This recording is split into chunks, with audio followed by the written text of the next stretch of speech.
Magandang buhay! Ayan, eto po kami ngayon. Pupunta po kami sa Buhay na Tubig, kalapit na barangay po namin para sa Zumba competition ng aking mga kabarangay na kababaihan. So, tingnan nyo naman, ang ganda ng view, di ba? O, ayan, tabing dagat po ang pupuntahan natin. So, talagang makikita natin ang kagandahan ng karagatan. Ayan, napakaganda. Parang sarap-sarap tuloy mag-swimming. So, ayan. Eto na po tayo sa barangay Buhay na Tubig kung saan gaganapin ang ating Zumba competition. Ngayon po ay nagpe-prepare ng ating mga kalahok. Ayan. At ito po sa atin, naka-violet ang palda ng ating mga kalahok na taga-Bakawan. So, ayan. Ready na po ang lahat. At maya-maya ay mag-uumpisa na nga ang ating programa nila dito. So, ayan. Talagang mega effort ako. Talagang tulong-tulong ako sa pagpaayos ng ating panlaban. Yan. Support talaga tayo. Support lang. Actually, talagang tinawagan lang nila ako para sa suporta. So, ako naman talaga, free naman ako. So, talagang support talaga ako sa kanila.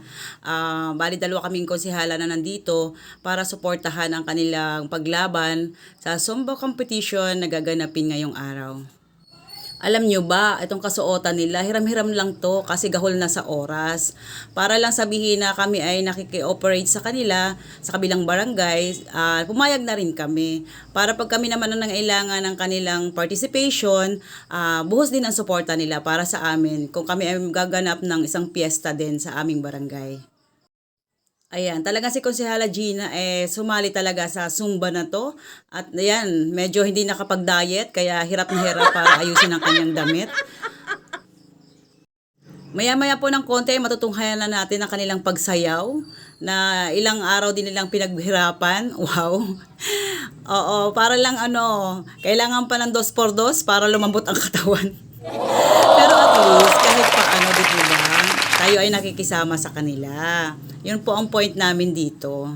So, standby lang kayo nyo guys at panoorin ang kanilang mga sayaw. Maya-maya lang ng konti at naghihintay pa tayo ng ibang mga kalahok. So, kahit medyo mainit, ayan, talagang hintay-hintay rin kami. Ang inyo pong konsehal Ginang Bukid ay talaga namang pagdating sa suporta ay maaasahan po ninyo ako. Kasi talaga namang pag available ang time ko, nandun po ako para sa kanila. So ngayon, ayan, prepare muna kami saglit, mag-retouch ng mga makeup na naaagnas na. Dahil 9, pa lang, nandito na kami agad. Nauna po talaga kami, 9:30, nandito pa po kami.